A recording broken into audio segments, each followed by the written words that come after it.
Welcome to Pop Culture Problems. I'm your co-host, John Oderman. And I'm here with the co-host of our show, Mr. Josh Nichols.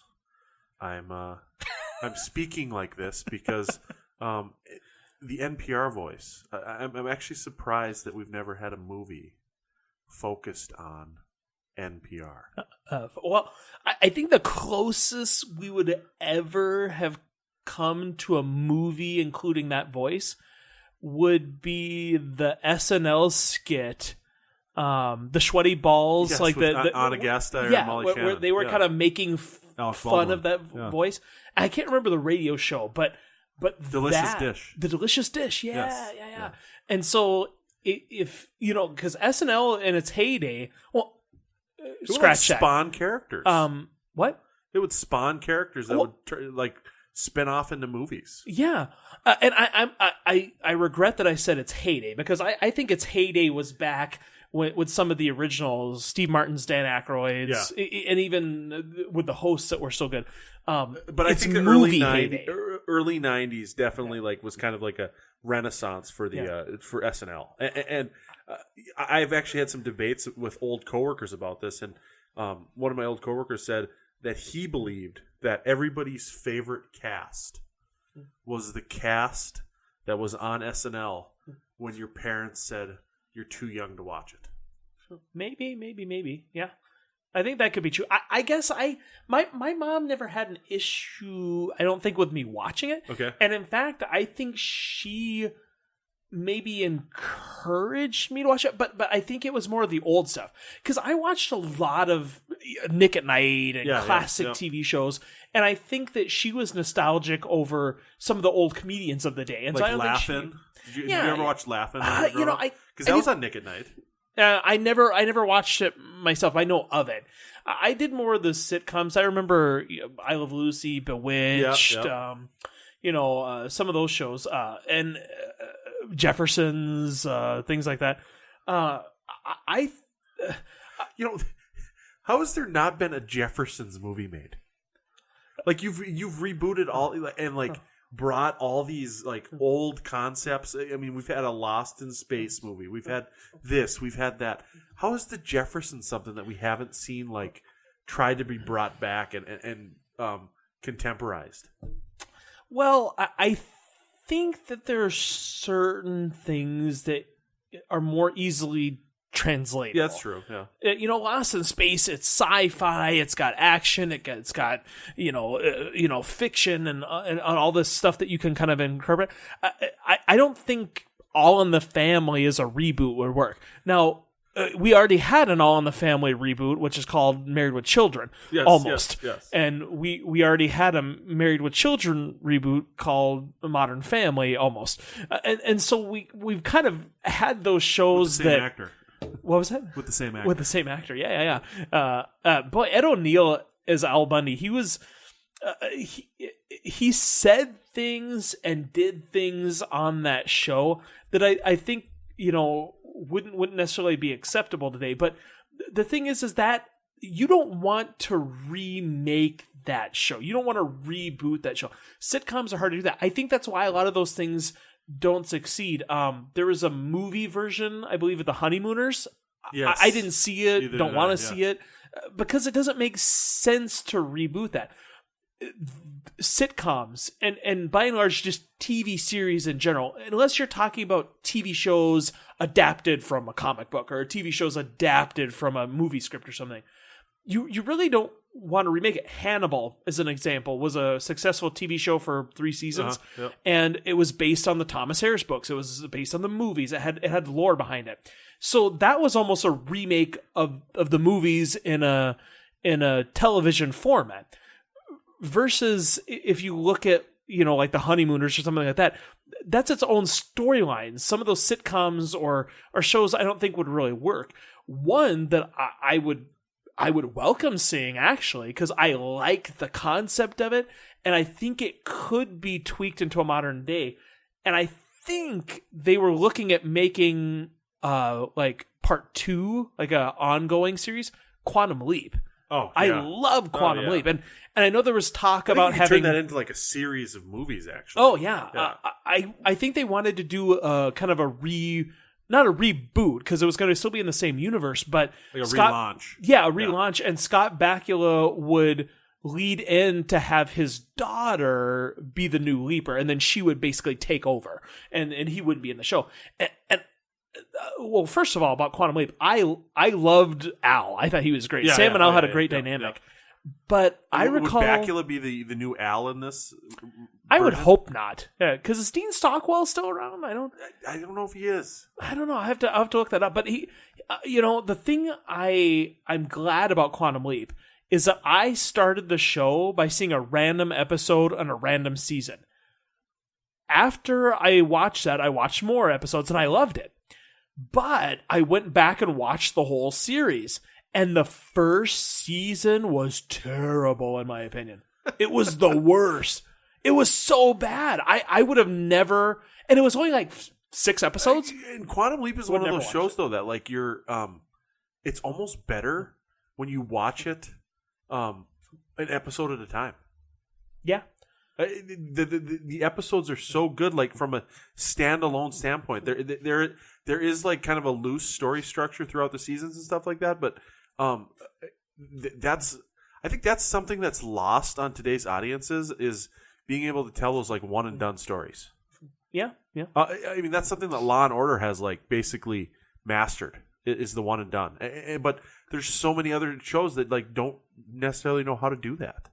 And I think that's why Quantum Leap was so great.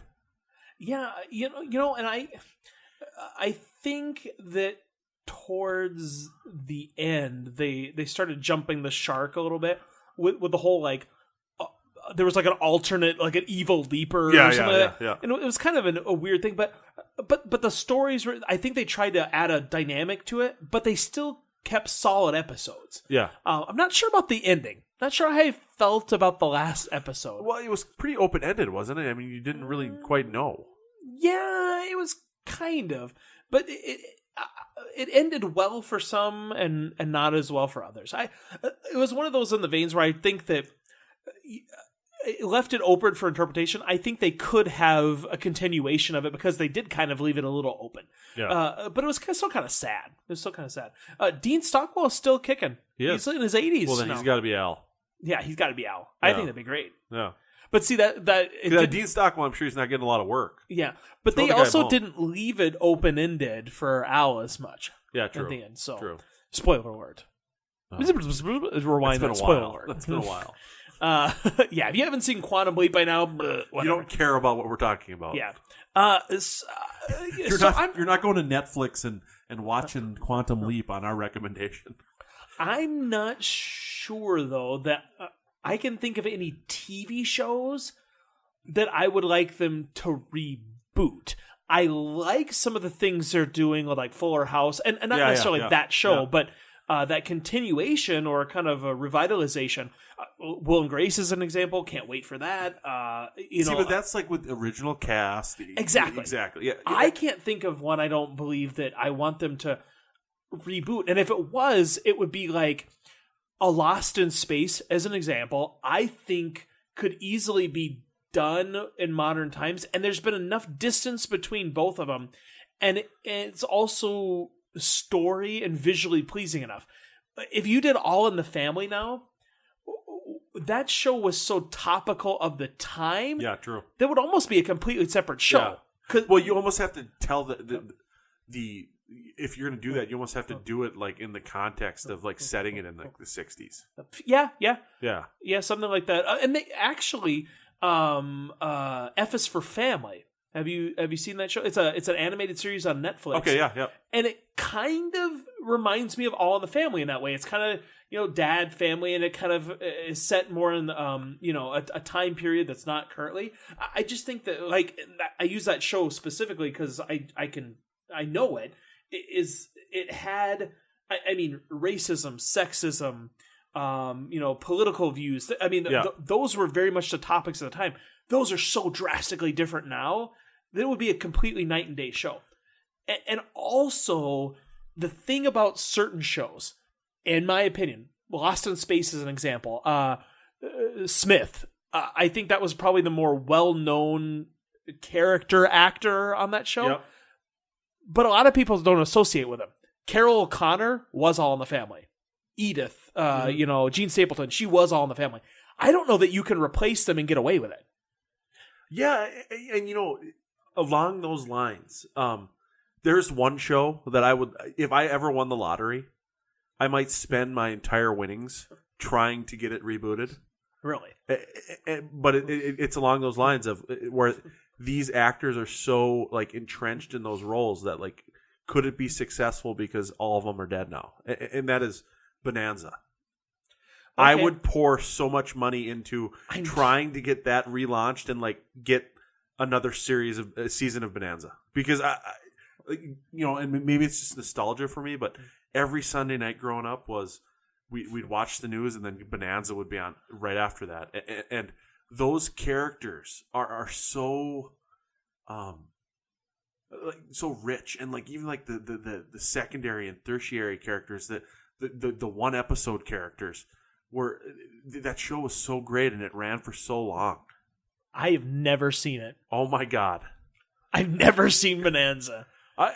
And like I've heard the theme. I've did the theme with my humming. Did you know that there was a Bonanza Broadway show? No, I did not. Where they actually wrote lyrics to the bum bada bum bada bum bada bum, and Lauren Green, who played Pa Cartwright, was like he was in the Broadway show and he sang the Bonanza theme song, and it's like it's the lyrics are fantastic, and it's like I wish that this was part of the theme song to Bonanza on the TV show because the lyrics are like so fitting for the show. And I mean, you look at the four Cartwright brothers, and the thing is if you rebooted it today, you'd have to have, there's that diversity element. But the thing is you look at the Cartwrights, and they were very like progressive-minded Westerners. The first couple seasons, not so much, but I think the producers were like, hey, we can't have these guys being like terrible racists because they're unlikable then. And they became very progressive. They were like the ones that welcomed outsiders. They were the ones that always helped everybody no matter what kind of situation they were in. And there was a lot of lessons that I learned from Bonanza, and it was just such a great show. I mean, you had Haas, you had Adam, you had Little Joe, and the funny thing is like when you catch Bonanza on TV Land, I'll catch it every once in a while, and almost every time I catch it on TV Land, it's this Michael Landon directed episode where the description is, in a psychological thriller, Little Joe has to overcome a fear. And it's Little Joe was chasing after like this mountain lion, tried to shoot it. And was Little Joe Mountain Lion? Who's Little Joe? Little Joe is Michael Landon's character. He's okay. like the youngest brother. But he like sees this mountain lion and he climbs up on like this cliff face with his rifle. And he throws his rifle over to like so that he can get in better position to shoot this mountain lion. But then he looks down. And the psychological part is his fear of heights. No, Little Joe. And he spends the entire episode, and like there's a couple times like, "Hey, Little Joe, where'd your rifle go?" And like he starts sweating because he's afraid to go back and get his rifle, and he overcomes his fear at the end of the episode, and he gets his rifle, and I think he shoots the mountain lion. But for whatever reason, that episode is on all the time. I while I was not listening to you, yes. I came up with the answer. I just love the endearing look in your eyes when you talked about Little Joe. Michael Landon, good guy. Highway to Heaven, yeah. Little House on the Prairie, good guy. In three, like I would say, three of the most memorable television series of all time. Now, here's the thing. Okay, Little House on the Prairie, I have watched extensively. My mom's favorite show, probably. Okay. Watch them over and over and over again. Never saw Highway to Heaven, but was interested in seeing it because it looked good. And I liked the supporting character. I don't know his name in the show, but he was also in Little House on the Prairie. And he was a fun character there. Never got a Bonanza, not a big Western guy, but Highway to Heaven looked good. And mainly because Michael Ent, I mean, he's a great actor. He seems like a genuine guy. So it just was one that always kind of called to me. But I found the answer. I know the answer. And I think this is, I don't think that I'm off base. I think TV shows are harder to reboot because there's so many storylines. You might have 200 episodes in a TV show, and it's hard to say, well, let's remake that, because you're not going to necessarily remake all the best parts, and you're going to want to change and switch. You don't want to. I think it's important. I think the reason people would want like new Bonanza episodes is for new stories about the Cartwrights. Yeah. But so here's my theory, okay? My theory is that it's a certain time. So Lost in Space, the original Lost in Space, aired in like 65. So it has been 50 some odd years. I'm doing the math. 50, 60 years now. Maybe it needs to be that much time, because Bonanza was before then. It's been 60 to 70 years. Yeah. And I don't think people necessarily, shows that are that old, by and large, even Nick at Night, we might not have grown up with some of those shows. You're remembering some of them, but the next generation likely is not. Yeah. At all. How about Mr. Ed? Exactly. Yeah. I didn't watch Mr. Ed. Don't know a lot about it. And if they remade it, I'd be like, well, Mr. Ed. Yeah. It would be almost new information. It's like with some shows. If I were to say, if you're watching Modern Family or something, and I said, oh, did you realize that was made in the 30s? You'd be like, well, no. And it wouldn't make you like Modern Family less. Yeah. You just would not have even known that information. So I'm thinking that certain shows just might need some specific time away from them. For instance, I really enjoy the show The Golden Girls. I think it's pretty funny. Yes. But that was made in 1985. I think in 2035 we can talk about remaking that show. I think that's possible then, because it would be enough time where people remember the old one. Another 80s show that I need to know, and this is going to define whether or not we're still friends. Oh boy. Can I lie, or you want honesty in this relationship? I want honesty here. Okay. But, okay. A show that, they don't have to remake it tomorrow. Maybe they could maybe make a movie. They don't need to make a TV show. It doesn't need to be a series. You're talking remake? Maybe like without original maybe a characters? reimagining, maybe a contemporizing. I mean, this is one that I think you could make a little bit more contemporary. Alf. Okay. Here's the thing. I don't remember a lot about Alf. I remember maybe watching 5 to 10 episodes. Season on DVD. Really? We're gonna watch it. Let's do it. Yeah. I maybe saw 5-10 episodes. However, I had an Alf stuffed animal. Oh yeah. Oh yeah. I mean, that was the thing. It was Alf was such a and it was a good show. I mean, you're gonna watch it and you're gonna be like, "Holy crap! This is actually a pretty good show." Like you would think that'd be like kind of a one note thing, but it was a good show. What was it about Alf that you liked? What was it about Alf that was endearing to you? Because it didn't last long. Yeah, it was like 3 or 4 seasons or something like that. I don't know. Maybe it was like my weird alien interest thing. Maybe it was the fact that we only got 3 channels at the Oderman house when I was growing up, and 2 of them didn't come in real clearly. So NBC was basically the only thing we could watch, and Alf was on NBC. I don't know what it was. I just like maybe it was because there was an Alf animated series at the same time. I mean, Alf was everywhere when he was on TV. He was everywhere. Okay, I'm going to throw a weird example out here for you of mixed media. Yep. The movie Beetlejuice. Okay. Have you seen it? Yes. Yeah. Have you seen the cartoon Beetlejuice? Yes. Totally different. Yes. Not even in the same ballpark. And I watched both as a kid. And I like the movie more. Yeah. But I watched the series growing up with all my other cartoons or whatever. And I didn't dislike it. I remember liking watching the show. But in the movie, Beetlejuice is kind of the villain. I mean, he's a comical character, but he's kind of a villain. Yeah. And in the cartoon for kids, he's like friends with the girl. Yeah. What? Like they totally changed the concept. But it was good. I mean, at least I remember enjoying both of them. But I didn't see a distinct problem with it. And maybe because I thought the Beetlejuice character was funny, and as a child didn't, really cross over the fact that in the movie he was trying to marry an underage girl and was a ghost coming back from the dead and was vulgar.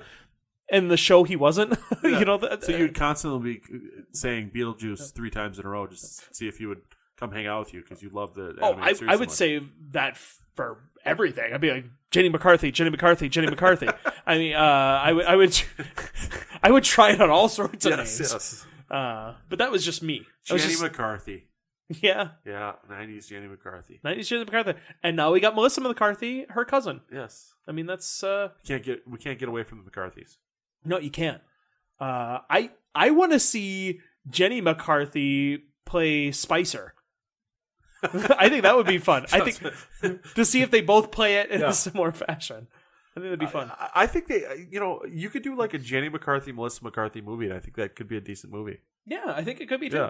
Because Jenny McCarthy hasn't been around for a while. She has like a serious, I think, XM radio show and talks to celebrities and stuff, and I think and then she's married to Donnie Wahlberg. Now, see, she was a sex symbol of the time. Yes, I remember that. Yeah. Did you have like a little boy John Oderman crush on a particular? Jenny McCarthy. Which was just Jenny McCarthy. Did I just? Oh, absolutely. I pinpointed that one exactly. Yeah. I was in love with her. She was. Yeah. Singled out Jenny McCarthy. She was singled out on MTV. Of all the people that I could mention. Oh, well, prior to that, Kelly Kapowski, Saved by the Bell. Oh, come on, really? Gross. You're like, what? Gross. I never. No. Oh, jeez. Kelly Kapowski was like the one that everybody was in love with. No, absolutely not. Like, I remember being in love with her when I was like in kindergarten. Give me Screech over Kelly Kapowski. Wow. No. You got high standards. At least he was funny. I mean, I didn't think she was. That's a cow that NBC tried to milk for a long time. Saved by the Bell. Oh, the college years, Hawaii style. Whatever happened to that brand? That was something like you have the new class, and then they just kind of gave up on it. I think I'm surprised they haven't gone back to that well. It was so successful. I think they kept trying to capitalize it, and when one formula didn't work, they were like, "Well, let's just mix up the pot a little and throw some other ingredients in and see if it works." And it just never did. And that's how we got the OC. The OC. I just wish sometimes they wouldn't reboot things. Like sometimes I let wish it stand for what it is. I know what you're saying. But see, I struggle because I have this argument with Sarah, my girlfriend, all the time, and we, like, for instance, the new Charlie and the Chocolate Factory with Johnny Depp. I enjoyed the movie. I saw it, unfortunately or fortunately, like 5 times in the theater because I went myself. And then I took a nephew, and then some friends were going. It wasn't like I was like, I need to see this 5 times. Yes, yeah. It just happened to be. And so I got, like, if when you know content and you see it again, and I saw it in quick succession, I got used to the songs, and I liked the movie. I don't think it belittles or makes the Gene Wilder Willy Wonka movie any worse. And in fact, it's more related to the book. It was a different interpretation that was actually closer to the book. The first thing that you see is the one that you're going to be stuck with. And if you don't want to reboot, it's because of the first thing. You could have seen the Johnny Depp version and you would have thought, well, they shouldn't remake this. Johnny Depp was perfect. Well, yeah. Did you know that there was a Gene Wilder version? Did you know there was a book? And I don't think people think about that. Half the stuff that you've seen is some sort of a reboot or a remix of something else. Yeah. So, I mean, a perfect example of this where I think the reboot was way better than the original. And I'm not saying that in terms of Charlie and the Chocolate Factory by any means. But I'm going to kind of tie this back into Bonanza a little bit because Lorne Greene, who played Ben Cartwright, also played Adama or Adam on Battlestar Galactica back in the 70s. And the reboot, it was a reboot, or the remake of Battlestar Galactica in the 2000s was so incredibly superior to the original. If you haven't seen that's a show that you gotta watch. So I've heard of Battlestar Galactica. So that is not the newer one. Is a reboot of an old version? It's a remake of one from the 70s. I did not know that. Yes. And like the Cylons, they totally kind of reimagined what they were, and not completely, but they're way different. And the new Battlestar Galactica is, it's probably one of my favorite TV series of all time.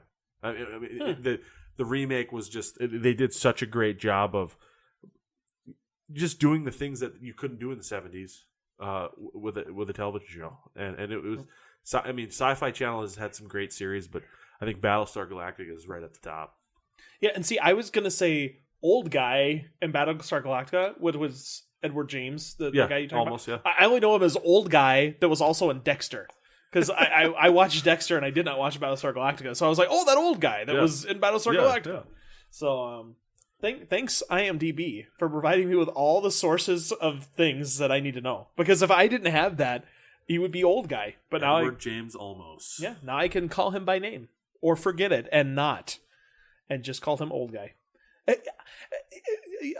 Here's a quick little thing. Quick little tangent. When you talk about old people, I'm like, oh, old guy in this movie. Some people, and this is, we've talked about vampires before. Maggie Smith, she's a vampire. She has to be 400. Yes. She has always looked the same. Yep. She has always looked like Maggie Smith. Like she's in Hook, she's Wendy, and she looked 106. And she looks 106 now. And this isn't to disparage her at all and to say that she's always been old looking. No, it's just she was bit by a vampire when she was that age. Yes. And she's lived 200 years since. Is she a dame now? I think like I've heard people Maggie call Smith, her I think, dame. Yes. What does make one a dame? Well, I think it's like the female knighthood, like where you're Sir Ian McKellen. I think it's like Dame Maggie Smith. But I think it's like the same level. How does one get on that list? The Queen's like, I think I'll knight people. Apparently now you're just a British actor or actress. Really? Well, no, but pretty much. But yeah. I mean, you look at the people that have that title now, and it seems to be actors and actresses. Like Judi Dench is a Dame Judi Dench. You know, I think, and this is not to disparage the Queen. I'm disparaging a lot, but I think at this point she's at an age where she probably doesn't give much of a hoot. If I were to shake the Queen's hand tomorrow, I would lean over, I'd turn her hand, like, "Oh, good to meet you, Queen. Good to meet you, Dame Queen." And she and I would turn around. She'd be like, "Oh, it's good to meet you too." And then I would turn around and I'd come to the little guy at the lobby desk in front of the Queen exhibit where she lives, and I'd say, "Yeah, she knighted me." And they'd be like, "Oh, she did. Okay, here's the certificate." I need to get my papers. Yeah, like I think they just hand them out now. So I mean, Ian McKellen was probably just taking the tour, and they're like, "And here's the Madame Tussauds wax figure of the Queen. Next to that is the real Queen, and here's the knighthood dispensary." You know what this reminds me of? I don't know why I thought of this, but we were talking about like old movies, old TV shows. King Ralph. With John Goodman.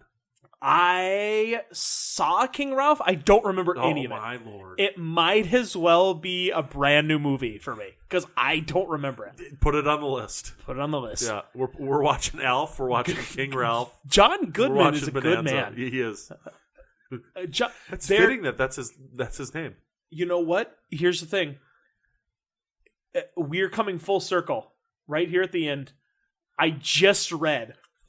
Yes, they might be bringing back Roseanne. Roseanne reboot, and they said Roseanne. It's more of a relaunch though. Oh, because they're bringing back Roseanne and Dan and some of the Becky, I think. But it was funny, like the little piece I read was like Roseanne rebooted with Zombie Dan because spoiler alert. Spoiler alert. He is a new character in The Walking Dead.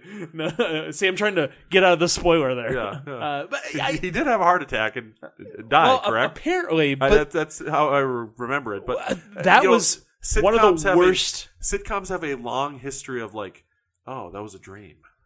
That was one of the worst. The episode was terrible. The season itself was terrible. But they went a step further and made the entire show terrible with that last episode. And I loved the show. Yeah. And it didn't ruin the fact that I liked the episodes. But they literally said, well, this last season sucked. And we're going to make a bad finale episode. But let's just go ahead and tarnish the name of the rest of the show by saying it was all a dream. Yay! Like, what? So bad. You know, John, here's the thing. One thing that I can guarantee that we should reboot. Pop culture problems. 50 years from now, after the expiration date of when it is appropriate to reboot something, you and I are going to be dead, but somebody better than us is going to redo this show. What are you talking about, dead? I'm going to be like 83 years old, and I'm going to sell the movie rights, and my kids are going to be set, and grandkids are going to be set for years and years. Oh, okay. Here's the thing. I thought you were a lot older than you were. I mean, you just look a lot older. You look... I got some city miles you on look, me. You look haggard. You're a traveled man. Ladies and gentlemen, we'll see you next time. Rough. On Pop Culture Problems.